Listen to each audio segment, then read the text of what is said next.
ക്യാമ്പസും silver സ്ക്രീനും തമ്മിൽ അഭേദ്യമായ ബന്ധമാണുള്ളത്. ക്യാമ്പസുകൾ പലപ്പോഴും സിനിമാ ലോകത്തിന് വിഷയമാവുകയും നല്ല സിനിമകൾ ക്യാമ്പസുകളെ സ്വാധീനിക്കുകയും ചെയ്തിട്ടുണ്ട്.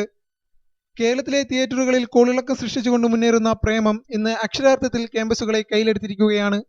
നവാഗതരെ സ്വാഗതം ചെയ്യാൻ തയ്യാറെടുക്കുന്ന സീനിയേഴ്സിന്റെ വസ്ത്രധാരണത്തെ പോലും പ്രേമം സ്റ്റൈൽ സ്വാധീനിച്ചിരിക്കുന്നു.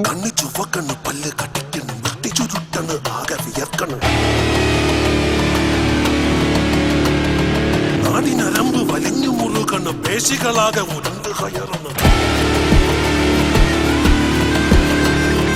ചങ്കിനകത്ത് താളമടിക്കണ്, തക്കിട്ട തക്കിട്ട മേളമടിക്കണ്. കയ്യും കാലും വിറയ്ക്കണ്, പെട്ട പെട്ടയ്ക്കണ്, തുട്ടി തുട്ടിക്കണ്.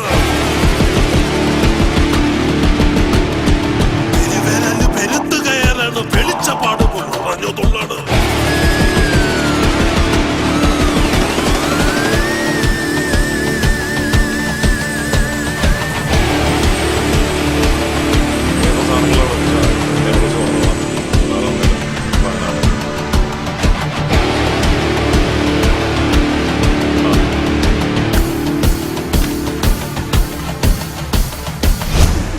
ശരിക്കും പറയുകയാണെങ്കിൽ അതൊരു സിനിമയായിട്ട് ഞങ്ങൾക്ക് ഫീൽ ചെയ്തില്ല.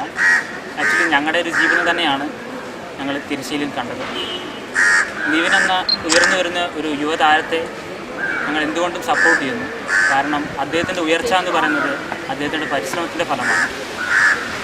അതുകൊണ്ട് പ്രേമം എന്ന സിനിമയ്ക്കും ആ സിനിമയിൽ പ്രവർത്തിച്ച എല്ലാ ക്രൂ മെമ്പേഴ്സിനും ഞങ്ങളുടെ വക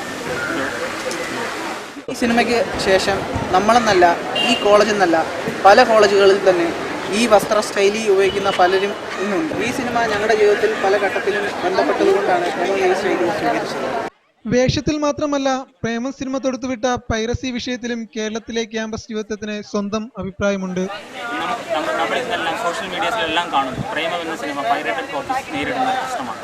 അതുകൊണ്ട് തന്നെ യൂത്ത് എന്ന നിലയിൽ നമ്മുടെ എല്ലാവരുടെയും ബാധ്യതയാണ് പൈറേറ്റഡ് കോപ്പീസ് മാക്സിമം അവോയ്ഡ് ചെയ്യുക. അതിനെതിരെ നമ്മൾ പ്രവർത്തിക്കും.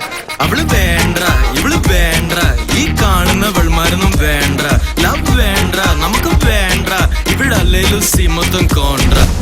പ്രേമം കേരളത്തിലെ ക്യാമ്പസുകളിൽ തരംഗമായിക്കൊണ്ടിരിക്കുകയാണ്. അതിന്റെ പ്രതിഫലനം നമ്മുടെ ഇവാന്യൂസിലും ശക്തമാണ്.